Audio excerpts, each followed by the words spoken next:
Hari ini kita akan melihat beberapa paparan dari karya-karya Krishnamurti sebelum karya art drama ini. Jadi ada karya yang pernah dia buat pada tahun lalu dan tahun-tahun sebelumnya. Dan nanti setelah Krishnamurti mempresentasikan, akan dilanjutkan oleh Jeong Ok dengan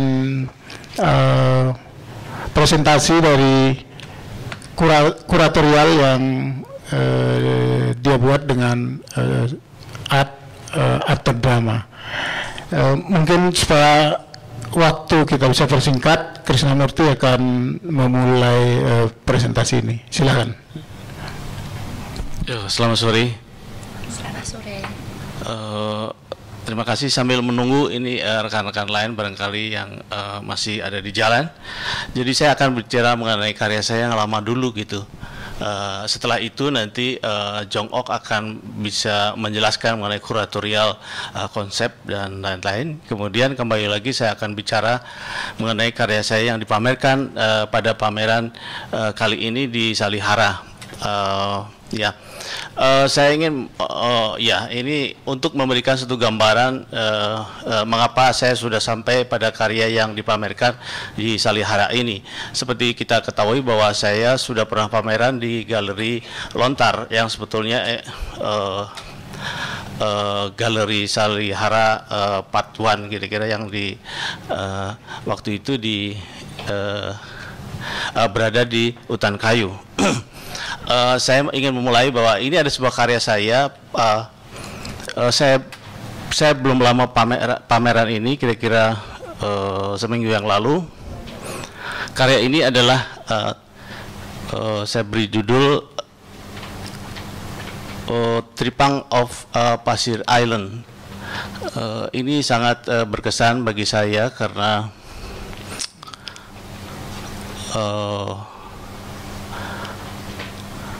ya, mungkin bisa dilihat langsung nanti.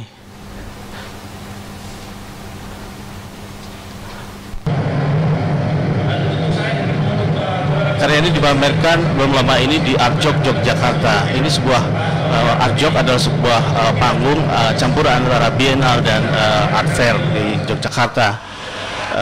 Saya sudah mengikuti ini 4 kali dan kali ini temanya adalah Maritime Culture.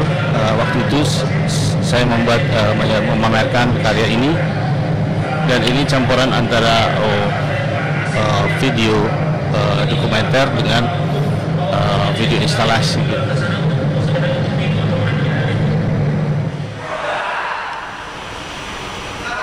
Ya, gambarannya kira-kira seperti itu. Idenya saya mendapat undangan dari pihak Art Jog untuk memamerkan suatu karya dan pada waktu itu temanya adalah Maritime Culture, dan saya ingat bahwa tahun 2004 yang lalu saya dalam perjalanan pulang dari Darwin, Australia ke Bali, saya menyadari bahwa ada sekelompok orang yang tidak cukup bersih begitu, dan saya mencurigai ini ada orang yang sedang dideportasi gitu. Dan ketika akhirnya naik pesawat, saya kemudian membuat rekaman mereka, dan Anda tadi lihat di dalam inset itu. Dan itu semacam dokumenter saya, dan saya menanyakan bahwa ternyata mereka itu adalah insert di sini.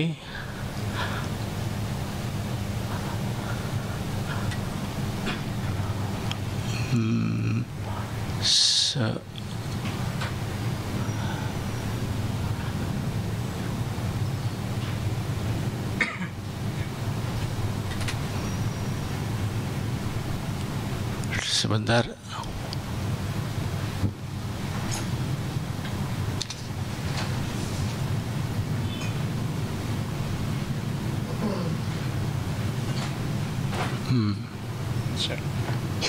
nggak ada ya. Jadi insight di sini sebetulnya. Ini salah satu nelayan itu, dan dia nakoda dari kapal yang ditenggelamkan oleh pihak Australia. Di sini sebetulnya pulau kecil yang disebutkan Pulau Pasir.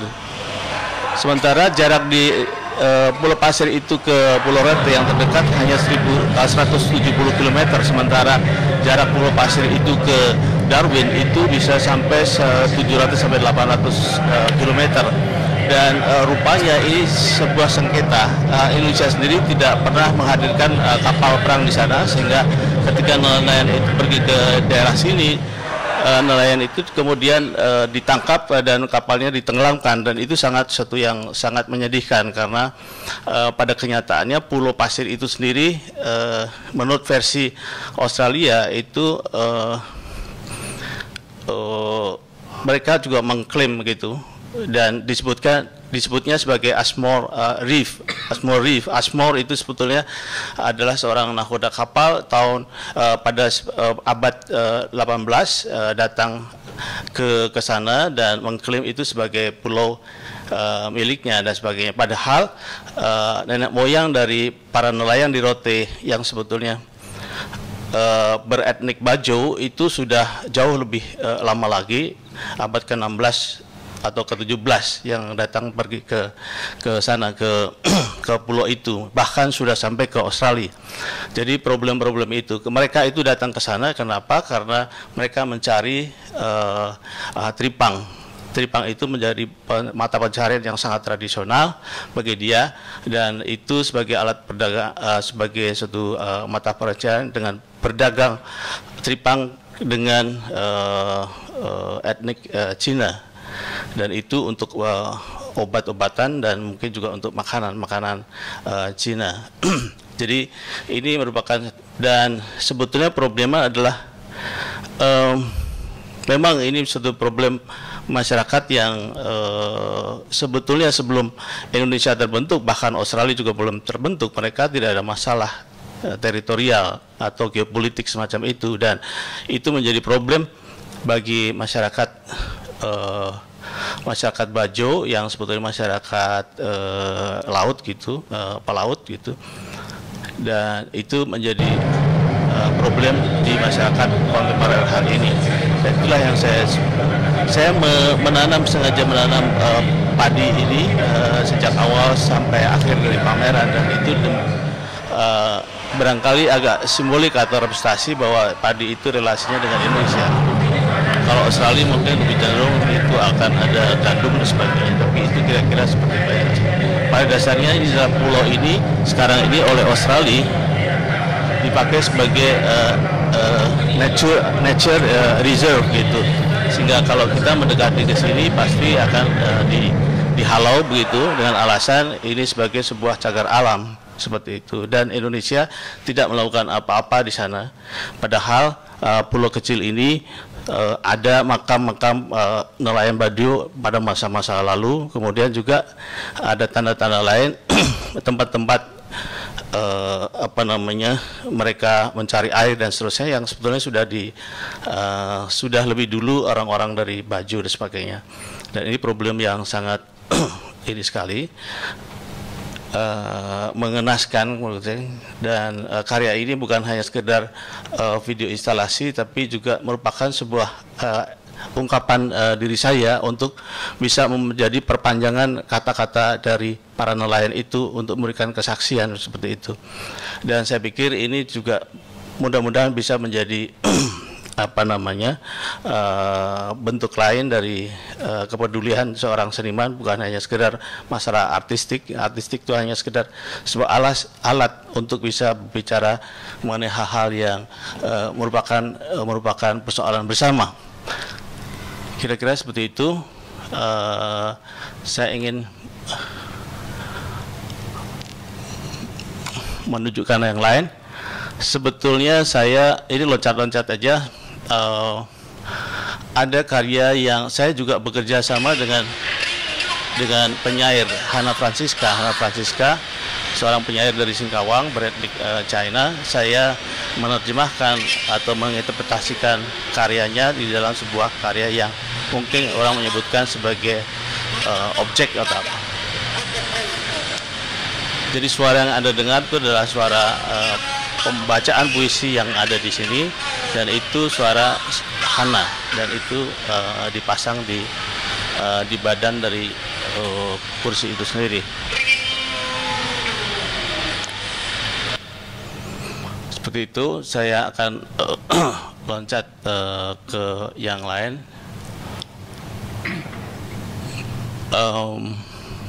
Ada karya saya yang belum lama ini saya pamerkan, dan ini merupakan karya saya yang interaktif, dan ini tidak berangkat dari visual. Saya justru mulai dari suatu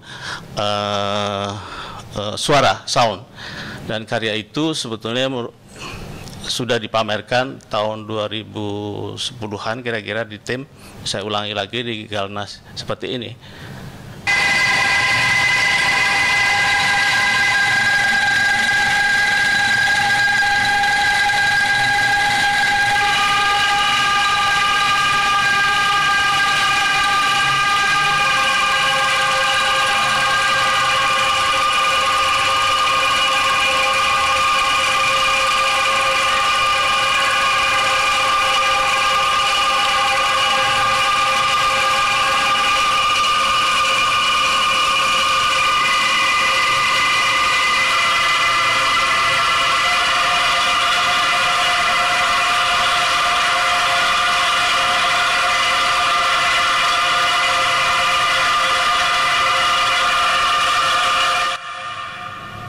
Iya, saya ingin menunjukkan sebetulnya juga bagaimana mereka berinteraksi. Pertanyaan, karya itu bagaimana dia bisa bunyi gitu? Iya, sebetulnya di sini ada satu yang bisa saya tunjukkan.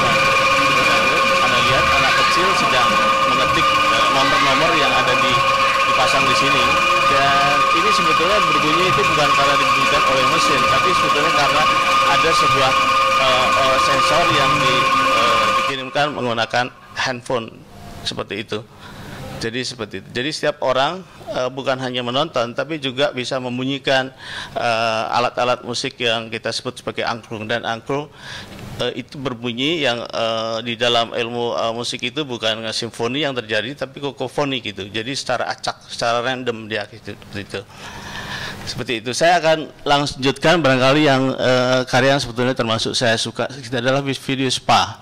Kalau kita lihat sebetulnya video spa itu sesuatu yang sangat umum, dan itu sifatnya sebagai sebuah relaksasi untuk urban, dan itu di kota-kota besar, di Jakarta dan juga di Bali itu bisa puluhan, ratusan spa center seperti itu. Dan saya lihat spa itu sebetulnya singkatan dari Solus per Aqua, kira-kira treatment atau menggunakan air semacam itu. Tapi setelah saya selidiki,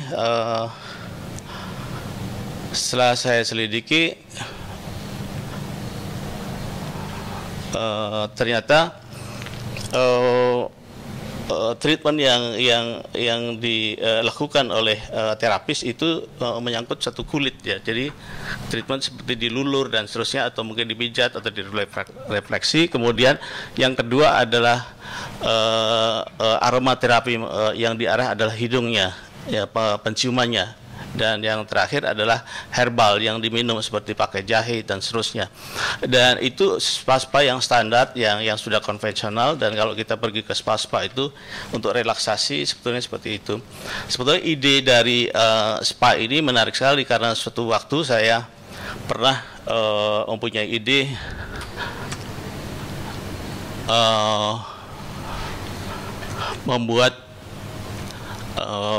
membuat video mengenai surga.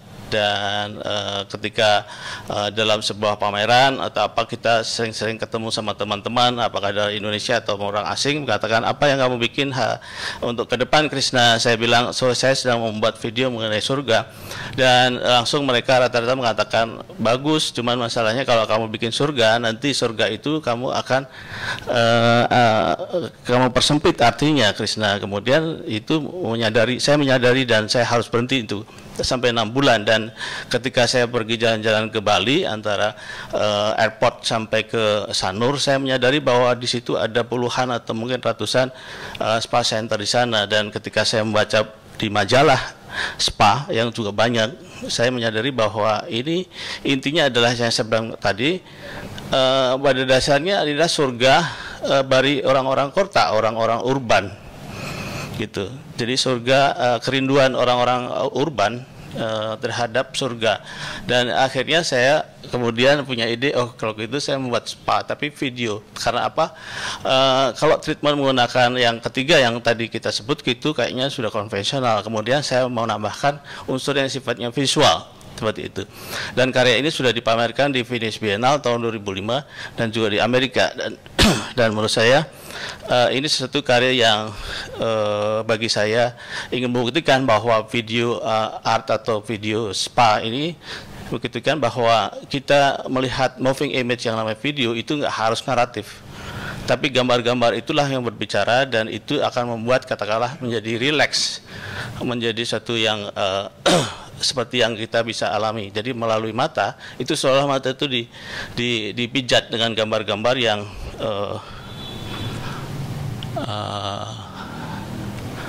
seperti ini. Jadi ada banyak unsur-unsur yang sifatnya air. Ini juga air, dan ini saya bikin di Australia di Northern Territory. Di sana ada kawasan pelindungan alam begitu, dan saya melihat bahwa ini seperti yang saya bayangkan mengenai surga karena semuanya berjalan. Ya, pada waktu pembukaan pameran di Ubud di Bali, saya mengundang terapis yang betul seperti yang Anda lihat di bawah itu.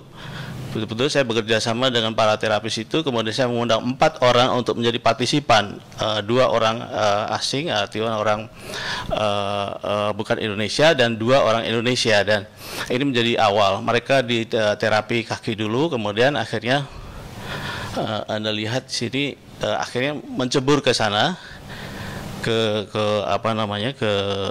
kolam renang, karena ini acara itu justru di sekitar kolam renang. Jadi kolam renang itu dipakai sebagai tempat pameran saya. Orang sebut sekarang itu site specific project atau apa semacam. Dan di pinggir-pinggir dari kolam itu adalah saya penuhi dengan layar-layar yang merupakan layar proyeksi dari video-video yang saya harapkan bisa menjadi sebuah konsep untuk relaksasi seperti di dalam konsep spa. Ini juga masih di situ. Jadi nanti akan ada sesuatu yang dalam tanda petik membingungkan antara kenyataan air yang sebenarnya dengan air yang di dalam tayangan gitu. Seperti ini gambar-gambar di dalam video spa yang saya bawa. Dan Anda bisa lihat seperti ini sebuah kehidupan yang barangkali bisa mengasosiasikan hidup di surga seperti itu. Nah, ini menarik sekali pada acara berikutnya untuk pameran, artinya setelah pembukaan malam hari di dekat kolam, kemudian kebetulan pameran itu diadakan di Gaia Gallery di Ubud. Itu setelah di outdoor. Besoknya saya berpameran saya lanjutkan pameran di dalam gitu. Dan ini berbeda dengan konsep bioskop. Barangkali kalau bioskop orang 50 sampai 100 lebih untuk datang untuk duduk di ruang itu, tapi di sini orang hanya dibolehkan 1 atau 2 orang saja untuk masuk. Jadi lebih bersifat personal.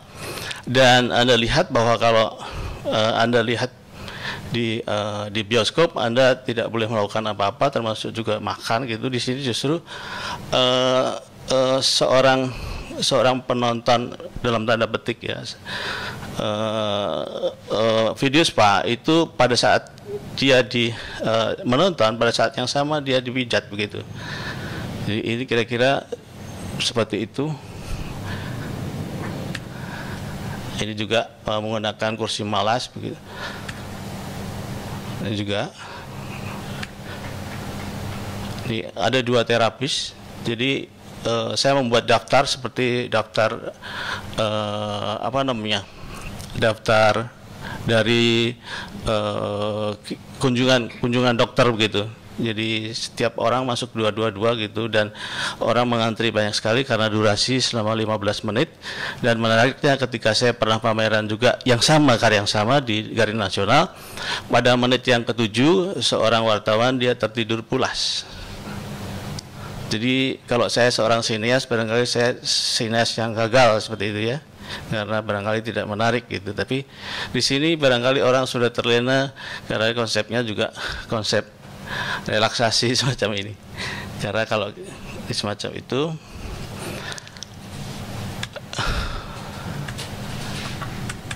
habis, mungkin saya akan tunjukkan kira-kira gambar moving image-nya semacam ini.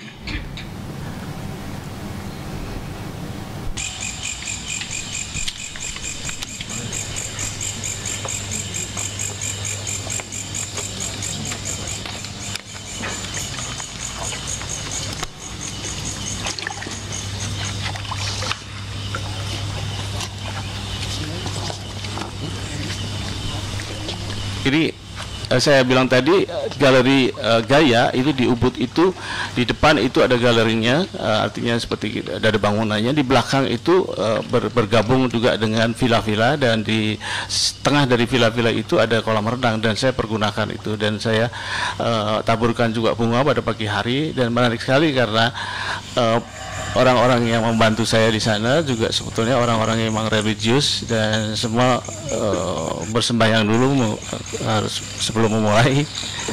Dan menariknya ini saya bisa merubah 180 derajat dari kolam renang yang biasa menjadi kolam spa pada waktu itu, karena di dindingnya itu saya kasih layar lebar seperti itu. Nanti saya mungkin akan beri juga detail layang lagi mengenai apa yang saya bilang tadi, spa klipnya.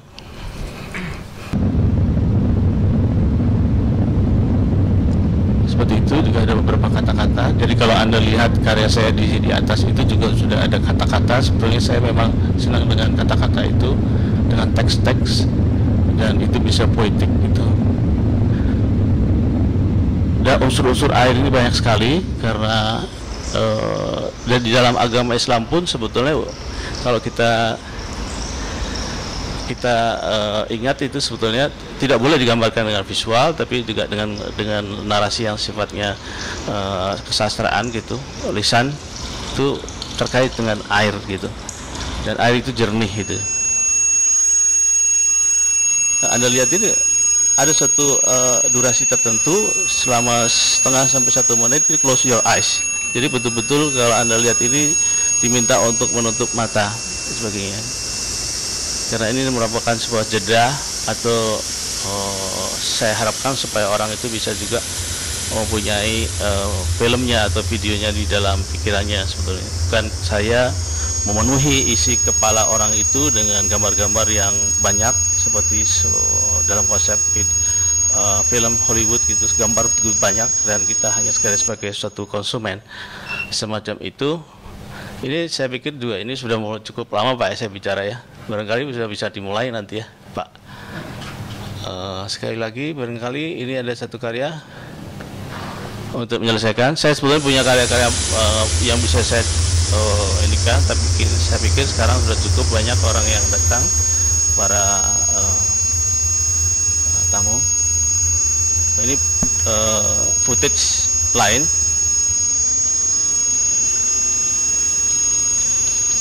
Jadi serba indah sebetulnya gambar-gambar yang saya pakai di sana.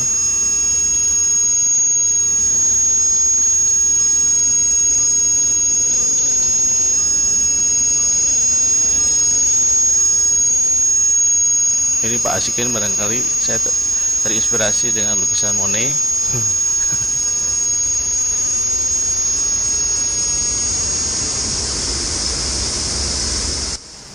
Oke, sementara itu dulu sambil tadi menunggu rekan-rekan yang belum datang.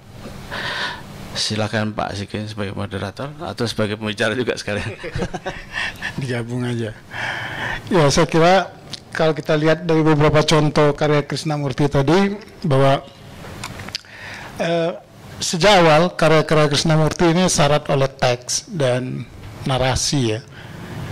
Krishnamurti sendiri sebenarnya memulai karya-karya video ini sekitar tahun 1993 ya, ketika dia membuat karya 12 jam bersama penari Agung Rai. Di situ dia juga mengamati, mengikuti gerak-gerik penari itu dan dia rekam. Karya dia yang lain di masa-masa itu adalah Nenek Moyangku Orang Sangiran. Karya ini kebetulan dikoleksi oleh satu museum di Jepang. Nah, pada karya itu juga kita melihat bagaimana teks begitu kuat di dalam karya-karya Krishnamurti. Dia mencoba menceritakan tidak hanya soal situs, tapi bagaimana realitas yang terjadi pada saat ini pada situs tersebut, persoalan-persoalan sosial, persoalan-persoalan ekonomi, persoalan-persoalan kebudayaan dan seterusnya. Nah, selain persoalan teks, sebenarnya kalau kita lihat pada karya-karya Krishnamurti adalah bagaimana eksplorasi di dalam video itu sendiri ya, eksplorasi pada mediumnya. Kita melihat misalnya karya-karya Krishnamurti itu mulai dari karya-karya video tunggal, video interaktif, video instalasi, dan juga kalau kita lihat pada karya yang sedang dipamerkan di atas, kita melihat bagaimana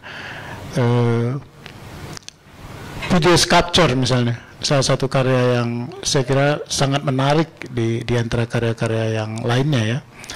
Nah, dari banyak karya-karya Krishnamurti, termasuk yang diperlihatkan ini juga, ini wayang mesin ya. Ini salah satu karya yang juga sangat menarik sebenarnya. Nah, dari sejumlah karya-karya Krishnamurti itu, dan kebetulan dia bertemu sama seorang kurator berasal dari Korea dan kemudian pernah belajar lama di Amerika, rekan kita Jeong yang kemudian dia mencoba membaca karya-karya Krishnamurti ini dari sejumlah karya Krishnamurti, kemudian juga dia mengambil beberapa dan kemudian dia bangun berdasarkan bacaan dia dengan tema besarnya art after drama. Bagaimana gagasan itu terbentuk dan dikembangkan, Jeong akan mempresentasikan itu. Please, Jeong. It works. Hello, selamat siang. Terima kasih banyak untuk coming to our gallery talk today. I'm very happy to have a chance to talk about the exhibition titled Art After Drama. But before I talk about the exhibition itself, let me please introduce myself so that way you maybe understand better why I'm here and what I've done. I'm originally from Korea. I grew up there and I also went to the undergraduate program in Seoul. And after I graduated from my school, I moved to the US to continue my study in the master's level. And my original background is fiber arts, but I did like soft sculptures and installation. After graduation in the US, I had a chance to participate in internship programs in New York. So I work at the Museum of Modern Art and the Guggenheim Museum. But then after completing the programs, I moved back to Korea. And I started to work as a creator in an art space called Samdi Space, which was one of the leading alternative art space in Korea. So what I did was I organized exhibitions and also managed the artist in residence program, focusing on promoting young artists and also the cultural exchanges. But In 2006, for the personal reason, I had to move back to the US, and I lived in Washington, D.C. until I came back to Indonesia 2 years ago. So when I was living in DC, I was involved in many arts projects as independent curator myself. I also work with Korean American Artists Association, and also I met the cultural, the people, art professionals who focusing on Southeast Asian art and culture. So during my time there, because of the circumstances, I mainly focus on Asian artists who live in and around the Washington D.C. Because I realized that they have a less opportunity to exhibit their work. But also interestingly, the artists that I worked together had a common, sharing idea as immigrants, just like myself. So for half of my whole life, I've been here, there, and here again, kept moving like a nomadic person. And while I'm doing that, I had to struggle finding and understanding new life, new culture, and I have to struggle with adjusting into a new place. So it was more very unstable. I also have to fight with the instability. But when I see Pak Krishna's work, I think there is some connection between my life in the past and also what he tried to show in his work. Before I talk about the exhibition, I'd like to talk about how I met Pak Krishna and what was the inspiration of this exhibition. I first met Pak Krishnamurti last year. It was just 1 year after I moved to Indonesia, so everything was very, very new. And so most of the time I went out there and try to observe what's there and try to learn people, culture. But unlike other artists that I know who are established, already has big name, Pak Krishna was very open-minded, and he also wanted to learn about me too. So we met more often. We went to some art galleries together to learn each other. But then one point I learned that he was planning his solo exhibition. So we decided to work together, and I was really honored to be involved in this exhibition.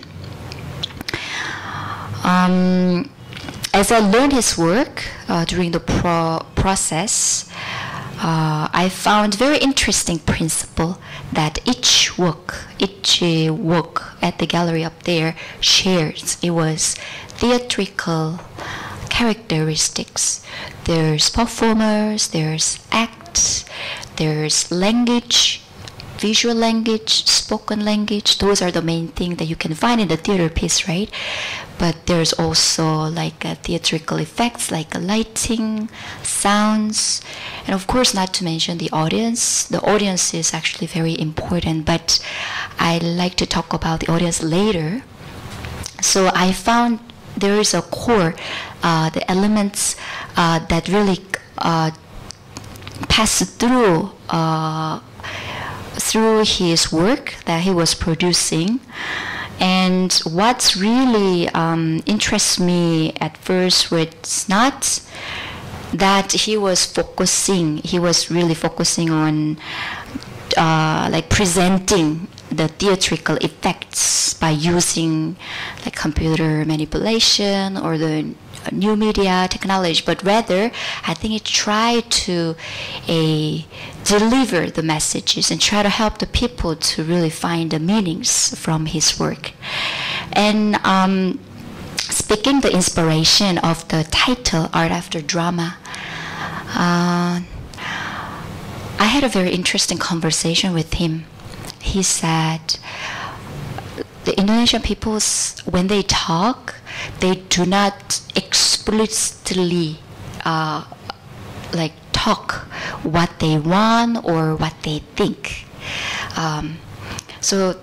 But rather, they use facial expressions or fingers or shoulder. They use their bodily movement or even give some signs by using their eyes. I realized that actually experiencing with the local people here for an year, they didn't really say what they want. So I thought that was very theoretical in their everyday life. And then the other one that I found what was very theoretical here and expressive is that for 1 year, I was invited to so many wedding ceremonies here. So many, almost every other weekend, I had to attend the wedding ceremony. But it was good because unlike the wedding ceremonies in Korea, which has been very westernized, very simple, or even the wedding ceremonies that I attended in the US, it is like a cultural event, cultural festival. And what really grasped my attention at the wedding ceremony was that, especially women, they have very strong, thick makeup. And then they have a very interesting headdress, and a wig, and the costumes, and all together. I think I know that person, but not quite sure who she is. So everybody at the wedding ceremony look like they are appearing at the stage. They are there to present as perform. They were performing right there. So I found that's very interesting yet very important characteristic in Indonesian culture, because they practice theatricality in their everyday life setting. So that was my inspiration. But to talk about the title, Art After Drama, which is also related to the concept of the exhibition, is that the art after drama has actually two meanings, which are very contradicting. First, as the title suggests, Pak Krishna's art, as I interpret it, follows a certain drama in a sense that he examines, he look, and also he pay attention to the origin of art. What I'm saying about the origin of art is that you may know the drama, the traditionally drama that we know as art form is originated from a ritual ceremony. Or the religious, it was more for religious purpose during the ancient times. So it's when the early men, the primitive men, they worship the god, and then maybe they decorate their bodies and they start to mimic the natures like trees or birds. That's how they worship the god during their ritual ceremony. When those primitive and shamanic acts turn into the art, which is drama, that the art actually made its beginning. So when you look at the Pak Krishna's work, there is a sense of the origin of art, and also his work is very dramatic, and the person, the actor who is talking just like a monodrama in a theater piece, or the dancer is just using her bodily movements that can reflect or show some connection to the ritual or some shamanic act. But at the same time, interestingly, what I see is his art does not really follow the drama in the traditional sense, because the traditionally drama is structured by a certain rule, and we call it plots. And then plots is kind of rule that ensures that every event connect to each other based upon the cause and effect. That's how the drama works, traditional. But unlike traditional drama, this may be helpful. Samuel Beckett's The Waiting for Godot, right? It's very absurd, right? There is no plot right there. So just like that, his art is not really following some sort of a structures, and his work is not really going forward to the one ending point. So it's very deconstructed and also very unstable and very uncertain and very absurd. So it's all about the complex. And also the term that he wrote in his artist statement is non-linearity. So it does not really follow the linear track. So that way, when I say art after drama, his art follows drama in a sense, but his art goes beyond the drama in the traditional sense. And another point that I want to make is, when I see his work, I borrowed the Danto's term. His art is like post-historical, which means that his art seems not really belonging to here or there. I think Danto is trying to say that after the end of the arts, what has been ended is not the art itself, but what has ended is more like the structures or grand narrative that categorized the art. So when we say this art, so the art before and historically, the art has to belong here. This categorization or another categorization, but it has been completely finished. So Balakrishna's art lies more in freedom, perfect freedom in a sense. So that's the concepts behind the title Art After Drama and exhibition itself. There are many other keywords that I found interesting and I want to deliver, and also some of the conversations with a direct conversation with the audience during the reception. I want to talk about that later, after, maybe together with Balakrishna. So now I may pass my mic to him, and he can explain to you about what is exhibiting upstairs. Yeah.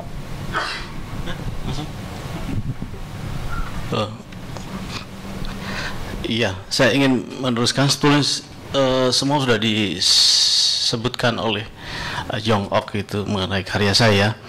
Saya sebetulnya harus mulai dari mana, karena banyak yang saya harus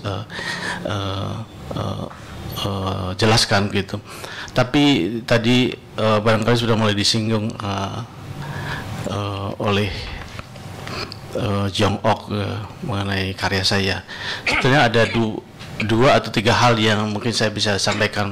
Pertama adalah tadi bahwa kita orang Indonesia itu sangat teatrikal atau sangat peristiwa itu penting sekali, dan benar adanya bahwa kita sehari-hari itu dari lahir, kemudian besar, kemudian dewasa, kemudian mati, itu kalau sudah ngomong mengenai katakanlah untuk wedding atau perkawinan atau pernikahan, itu juga begitu hebohnya gitu, baik dari make upnya, kostumnya, kemudian audiens itu sendiri juga terlibat di dalamnya. Itu sangat kuat sekali. Tapi saya ingin mengatakan bahwa hari ini di media televisi atau media yang lain itu juga tidak kalah dramatiknya gitu, tidak kalah teatrikal, atau peristiwa-peristiwa itu penting sekali. Anda sering melihat di televisi seorang presiden itu bisa membuat sebuah pidato yang sebetulnya sifatnya kenegaraan, tetapi sebetulnya dia sedang mencoba untuk membuat sebuah drama, katakanlah seperti bentuk lain sinetron gitu kan, seperti saya menjadi sasaran teroris atau semacam itu, dan kita tujuannya sudah jelas ya. Sudah jelas bahwa kita sebagai penonton itu supaya iba gitu, seperti kalau kita nonton teater sebenarnya yang di teater Salihara semacam itu. Jadi yang kalau teater Salihara sudah betul-betul karena memang namanya juga teater, itu fiksi yang membuat kita itu menjadi satu kenyataan. Tapi di sini kan kenyataan yang sebetulnya bisa memfiktivisasi dari kenyataan dan sebagainya. Dan itu Anda lihat juga di debat politik, kemudian juga di infotainment dan sebagainya. Itu bahkan berita-berita yang berseliweran dan sebagainya yang disebutkan non-linearity oleh Jong Ok di sana, itu juga dipraktekkan sana karena ada intervensi dari yang kita sebutkan media teknologi. Media teknologi itu bisa sifatnya media TV, bisa menjadi komputer, digitalisasi, video, kemudian juga nanti ada pengaruh juga media sosial dan seterusnya. Itu sekarang ini kenyataan itu diintervensi oleh media teknologi itu sendiri, dan akhirnya kita sendiri tidak bisa melihat ini sebetulnya kalau di dalam konteks katakanlah kehidupan agraris begitu ya. Ini sekarang ini hidup di dalam sebuah waktu atau kenyataan yang diintervensi oleh media teknologi, dan saya selalu berpikir siapa yang menjelaskan ini gitu, yang menjelaskan fenomena ini, karena apa yang kita lihat atau yang orang arus besar lihat itu sebetulnya yang ada di TV itu dianggapnya sebagai sebuah kenyataan, dan antara ini adalah pencitraan atau ini sebagai kenyataan, itu mereka tidak tahu apa bedanya semacam itu. Jadi ini yang saya lihat, dan kalau saya masuk ke dalam karya saya, ini sebetulnya realitas yang lain yang saya coba untuk dalam tanda petik seperti memecahkan persoalan-persoalan itu. Jadi pertama adalah semua informasi, semua peristiwa, adegan-adegan dalam manusia itu tidak sambung menyambung, itu seringkali loncat-loncat seperti itu, sangat random, sangat acak seperti itu, dan kita sendiri itu mempercayainya sesuatu yang tergantung situasinya dan sebagainya. Ini kalau Anda lihat karya saya di sini, sebetulnya katakanlah yang di egologi yang Anda lihat di sini, nanti kalau kurang begitu jelas bisa lihat langsung lagi. Anda lihat bahwa ada sebuah absurditas seseorang yang berada di dalam telur. Telur itu seperti merepresentasikan katakanlah kehidupan sebelum lahir gitu. Jadi kehidupan sebelum lahir. Dan saya tidak tahu apakah ini relasinya dengan sebuah harapan saya pribadi atau harapan banyak orang bahwa apa yang kejadian hari ini sebetulnya kehidupan hari ini atau orang-orang hari ini sebetulnya tidak pernah menjanjikan apa-apa untuk memperbaiki kehidupan kita. Jangan-jangan ini adalah semacam harapan-harapan atau mungkin utopia. Barangkali kita mengharapkan yang masih ada di rahim atau masih ada di telur gitu. Jadi dia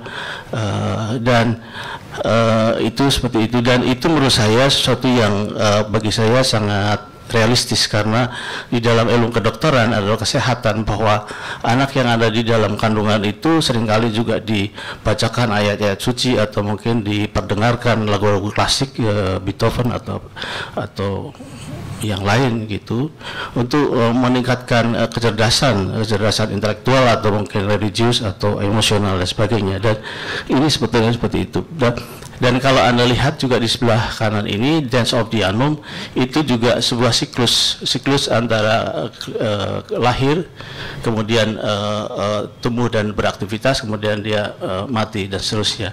Dan saya sangat beruntung karena ruang yang di atas itu banyak orang punya suatu katakanlah problem di dalam pendisplayan atau pengaturan ruang. Bagi saya menjadi suatu yang keberuntungan karena apa?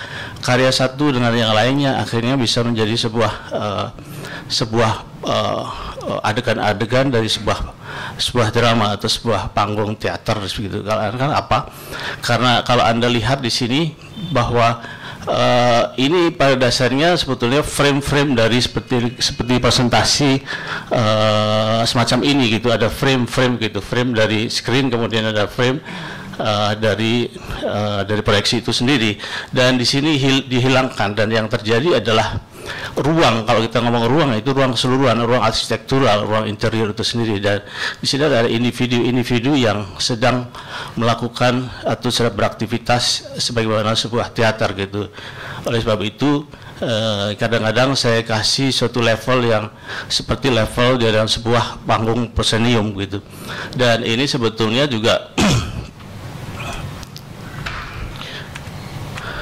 ini juga sama sebetulnya. Anda lihat setiap adegan-adegan di sini, kemudian dia akan ada relasinya dengan sini, bukan hanya sekedar keruangan atau orang-orangnya, dan atau mungkin ini potongan-potongan yang disebutkan tadi non-linearity, tetapi juga soundnya gitu. Soundnya kadang-kadang itu masing-masing bisa didengarkan sendiri, tapi kadang-kadang itu rancu juga antara suara ini dengan suara lain. Seperti juga kalau kita nonton TV itu juga seperti itu, kadang-kadang nyambung, kadang-kadang enggak, kadang-kadang seperti itu. Kadang-kadang kita tepuk tangan, kadang-kadang kita juga sering menyesali dan sebagainya, atau mungkin memarahi dari situ.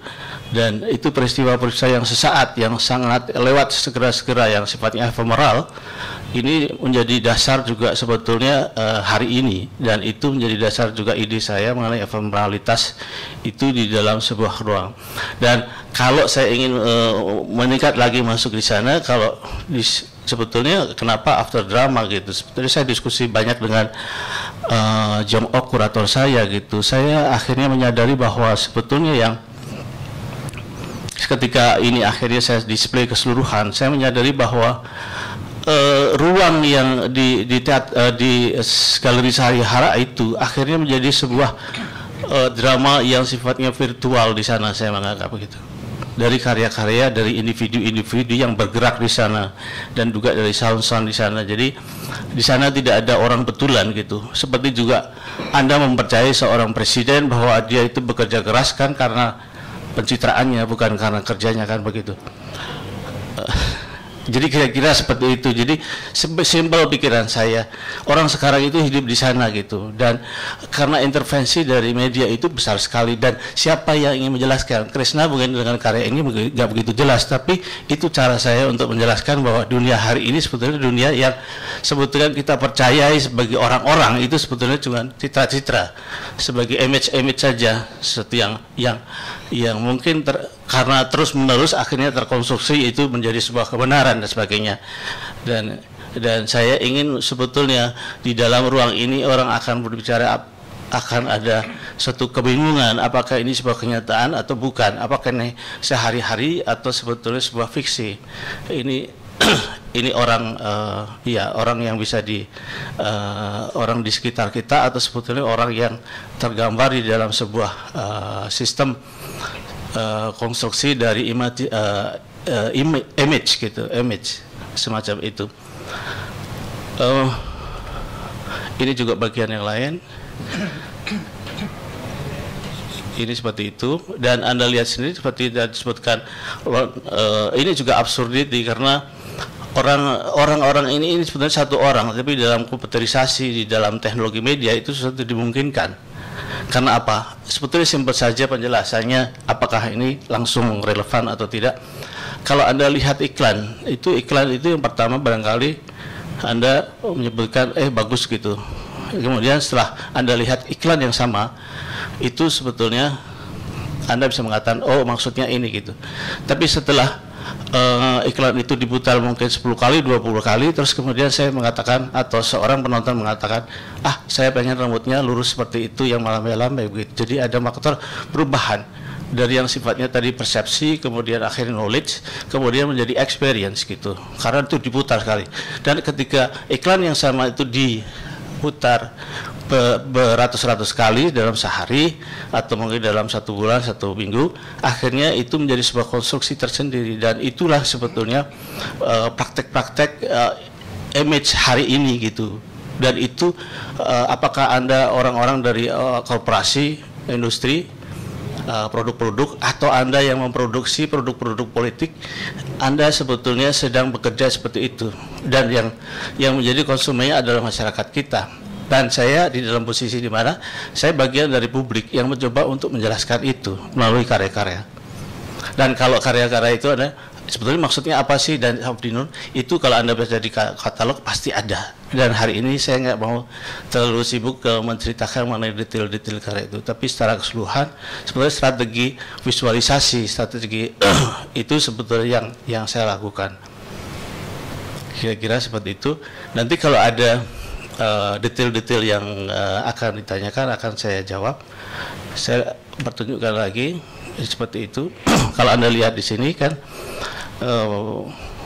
telur itu sebetulnya juga dibuat oleh fiber gitu secara fisik, tapi ketika dijatuhkan cahaya atau mungkin proyeksi video di sana, akhirnya orang juga bisa bingung ini sebetulnya masalah fisik atau masalah sebetulnya apa yang tergambar di kepala kita. Dan itu teori-teori yang sebetulnya saya akan coba untuk buktikan bahwa yang kita percayai di dalam gambar-gambar hari ini menggunakan media teknologi, dan khususnya televisi gitu yang paling dekat kita, sebetulnya beroperasinya image-image itu yang sekarang kita percayai sebagai kenyataan. Dan absurditas itu juga saya melihat juga dari tema-temanya, seperti ini Pak Landung, teatrawan yang kondang di Indonesia, tinggal di Jogja. Saya bekerja sama dengan dia, saya minta untuk membuat skenario, dan ternyata absurditas itu adalah menjual warisan-warisan yang merupakan suatu identitas bangsa atau identitas kita sebagai manusia. Dan itu juga temanya juga sangat absurd gitu. Dan nggak tahu kenapa itu seperti sebuah coincidence gitu. Itu muncul di dalam, itu digambarkan seperti itu. Ini puisi dibikin oleh Hana Francisca. Saya pikir itu nanti kita bicara apa namanya yang sifatnya detail, bisa berdiskusi langsung apa yang Anda tanyakan. Terima kasih. Oke. Baik teman-teman, kita masih punya sedikit waktu untuk sesi tanya jawab ya, kalau ada pertanyaan dari teman-teman sekalian. Ya, saya persilahkan kepada teman-teman kalau ada yang mau bertanya sekitar karya yang sedang dipamerkan di atas ataupun karya Krishna yang sebelumnya, dan juga yang berkait dengan gagasan kuratorial art after drama yang digagas oleh Jong Ok. Silakan.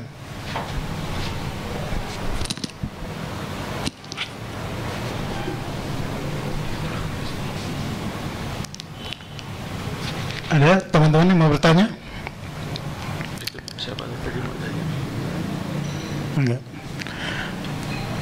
Saya kira mungkin saya perlu sedikit menambahkan ilustrasi ya, bahwa seperti tadi saya katakan, saya kira persoalan drama itu bukan hanya persoalan kehidupan sehari-hari seperti tadi yang dijelaskan oleh Jong Ok, bahwa Krishnamurti sendiri sebenarnya banyak menangkap pada karya-karya dia yang sebelum ini itu dari idiom-idiom atau ungkapan-ungkapan tradisi yang hidup di Bali. Misalnya dia pernah membuat karya judulnya Nature and Nature and Nature gitu. Jadi alam dan alam dan alam, yang itu dia kembangkan dari tradisi pembuatan kue Pula Gembal ya Pak ya. Jadi Pula Gembal itu kue-kue di Bali biasanya untuk ritual tertentu, dan kue itu sangat bermacam-macam gitu, warnanya, bentuknya gitu-gitu. Dan Krishnamurti mengembangkan karyanya dari itu. Atau yang lain, kalau kita melihat misalnya karya Krishnamurti yang lain, belajar antri dari semut, kalau kita lihat bentuk-bentuk trimatra yang pada karya itu mengingatkan kita pada bentuk-bentuk pada peristiwa Ngaben misalnya. Nah, peristiwa Ngaben itu sendiri seperti yang Krishnamurti pernah cerita sama saya, bahwa itu sebenarnya sebuah drama yang menarik sekali kalau kita lihat. Nah, ini karya yang ini itu sebenarnya yang terpenting pada Ngaben itu adalah persoalan sebelum peristiwa itu terjadi. Jadi proses bagaimana orang bekerja sama, bagaimana kemudian mereka membuat ini dan membuat itu, kemudian sampai pada puncaknya semuanya itu dibakar gitu.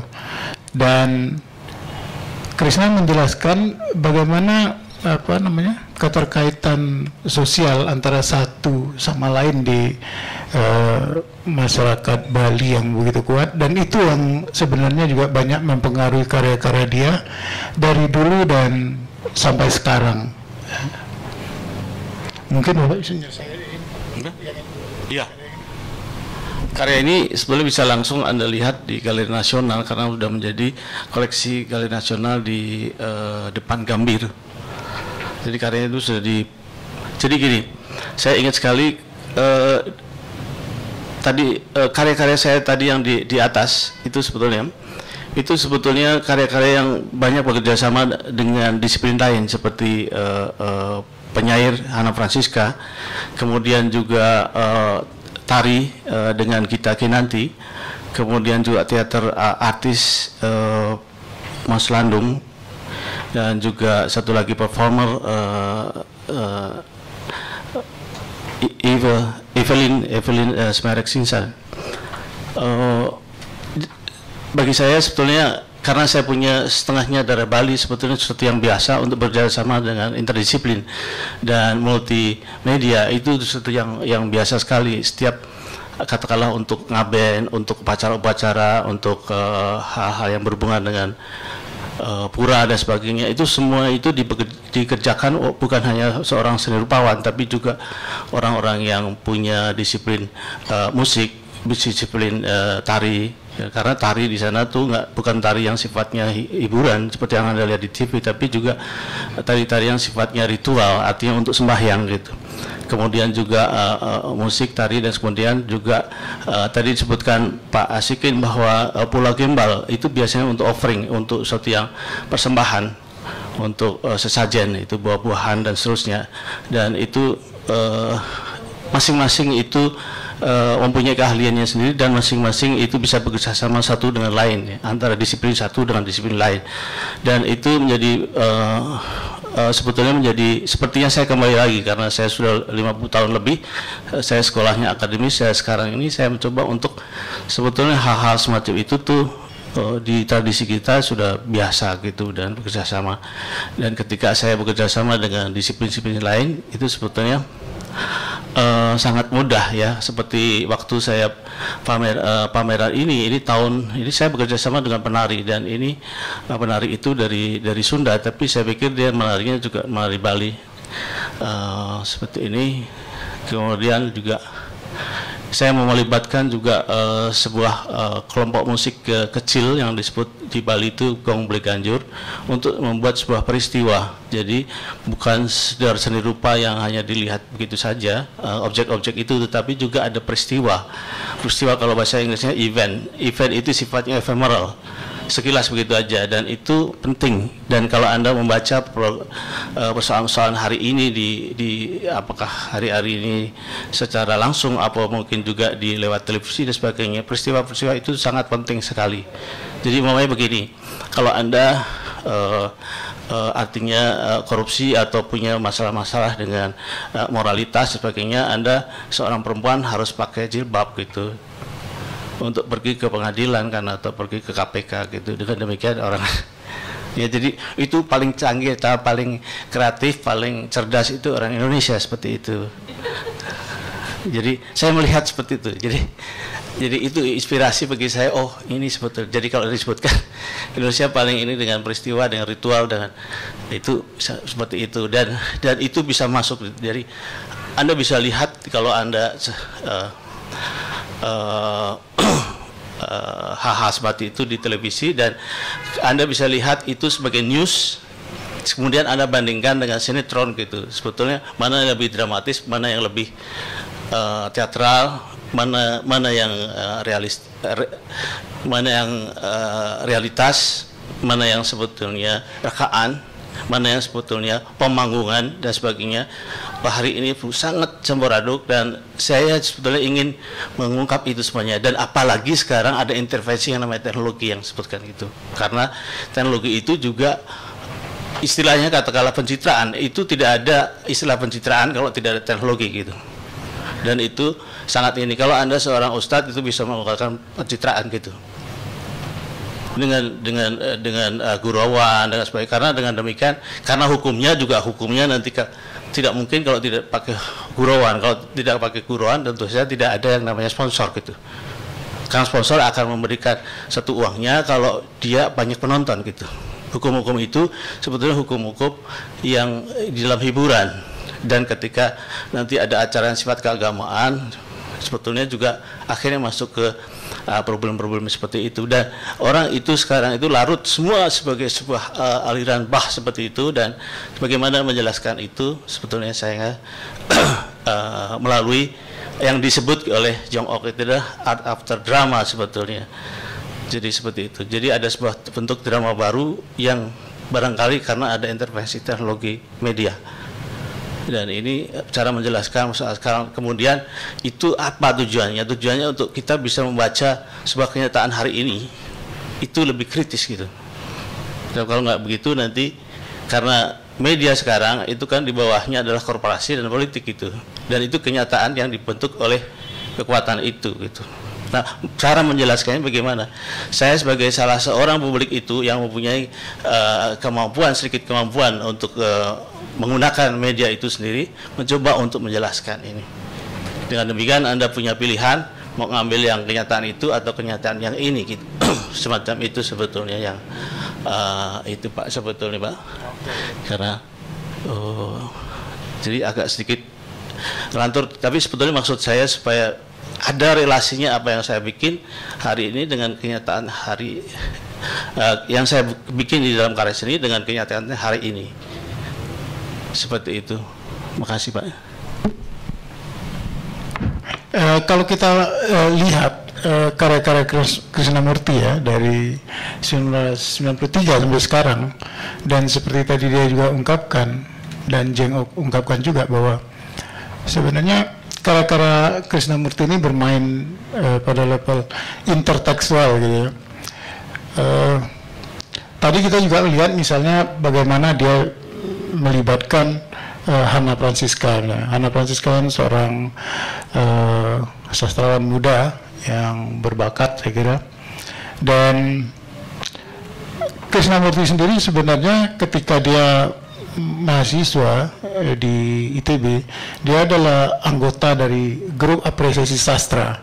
Grup apresiasi sastra adalah satu komunitas mahasiswa yang berminat pada dunia sastra di lingkungan ITB. Dan Krishnamurti bersama teman-temannya juga pernah membuat semacam antologi puisi ya, pada masa-masa itu. Saya kira karya-karya Krishnamurti yang sebelumnya juga banyak sekali mengaitkan persoalan teks seperti ini. Nah, kalau kita lihat yang tadi antara gambar yang juga sebagai sebuah teks, puisi juga sebagai sebuah teks, terus persoalan kebudayaan dan lain-lain juga sebagai teks, dan itu bercampur baur di dalam karya Krishnamurti pada hari ini. Apa yang kita kenali sebagai mitologi, misalnya mitologi yang juga bisa kita lihat pada karya Krishnamurti yang juga bisa hidup, dan kemudian realitas sosial dan politik kita hari ini yang juga hidup sebagai teks di dalam karya-karya Krishnamurti. Ya, oke, masih ada teman-teman yang mungkin mau bertanya sekitar ide-ide karya Krishnamurti ini? Setiap melihat karya Mas Kris pasti ada kejutan lah. Bertahun-tahun saya melihat karyanya, terus kemudian juga sempat meriset tentang dari awal Krishnamurti berkarya. Tapi jujur saja saya melihat pameran After Drama ini dalam tanda kutip ya agak berbeda dari bayangan saya sebelumnya, karena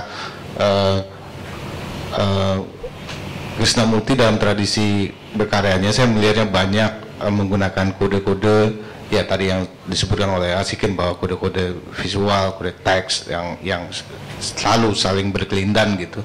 Tapi di dalam karya ini nggak tahu apa Mas Kris sudah terlalu dewasa gitu atau apakah Mas Kris juga udah capek untuk menggunakan sesuatu yang ribet gitu, dan dia memakai hal-hal yang sangat sederhana, dan saya jujur saja suka. Tapi tentu seperti Mas Kris bilang tadi dalam presentasinya, bahwa mengatakan bahwa tiba-tiba di dalam galeri Saliharani dia mendapati bahwa beberapa karyanya itu menjadi semacam panggung gitu, dan ketika saya melihat tadi memang seperti panggung, dan sayangnya saya jujur aja untuk kritik untuk pendisplayannya mungkin kesadaran auditifnya yang masih sangat kurang ya saya kira, karena walaupun Mas Kris tadi sempat bilang bahwa campur baur antara bebunyian di dalam situ, tapi saya mengira ada usaha dari bebunyian setiap karya itu untuk menjadi sangat kontemplatif dan sangat ini, tapi terganggu dengan cara memanage ruangan itu sendiri. Jujur saja saya sangat suka dengan karya yang buah-buahan itu, terus kemudian tapi ketika karya buah-buahan itu yang Archipelago itu food mark Archipelago ya judulnya, itu kan itu suara ada suara pengiring latar ya, tapi di sana ada lagi suara yang lain gitu. Tapi bagi saya ketika Mas Kris bilang bahwa itu adalah kesadaran bahwa di dalam media audiovisual sekarang hal itu terjadi ketika kita masuk mall atau menonton TV dan sebagainya, itu banyak audio yang masuk, tapi karena ini dimasukkan sebagai ketika ini di set up seperti menjadi semacam drama atau semacam teater yang tadi sempat disebutkan oleh Mas Kris, dan ini cukup membuyarkan kepala saya gitu. Itu saja sih. Tapi secara ini ini menarik karena ini beda banget dari yang pernah Mas Kris bikin gitu. Memang audiovisual ini saya beberapa kali juga pameran bienal di bukannya di Indonesia, itu problem ruang itu juga bukan hanya ruang yang karena tidak bagus untuk audio begitu, tapi juga pengaruh juga dari tetangganya dan seterusnya, dan itu saya selalu memang menjadi persoalan bukan hanya di Galeri Salihara, tetapi juga di bienal-bienal sama juga itu saling ini ya, kadang-kadang membuat menginterfere gitu, mengganggu satu dengan lainnya sebagainya. Tapi menurut saya ini saya selalu mengambil jalan yang berisiko, karena ini juga sesuatu yang sifatnya eksperimental, karena eksperimental pasti ada juga kekurangan yang seperti yang disebutkan oleh Hafiz begitu. Tapi hal-hal yang lain saya mendapatkan seperti untuk secara visual dan sebagainya itu karena saya berhasil meniadakan batas-batas frame dan sebagainya, itu akhirnya yang berlaku di sana adalah figur-figur, dan itu saya tidak pernah garap sebelumnya atau mendapatkan sebelumnya seperti itu. Tapi saya ingin, kalau tadi sebutkan bahwa Pak Mas Krishna kok dulunya kok banyak ke yang sifatnya teks-teks dan sebagainya, simbolik dan seterusnya. Saya ingin mengatakan bahwa karya yang Anda lihat di sini sebetulnya juga sangat simbolik begitu, dan waktu itu saya mengatakan bahwa ini adalah barangkali bisa disimbolkan pada kekuasaan, dan itu bisa disebutkan barangkali Soeharto dan rezimnya dan sebagainya. Dan itu karena tahun 97 ini dibikin atau 96.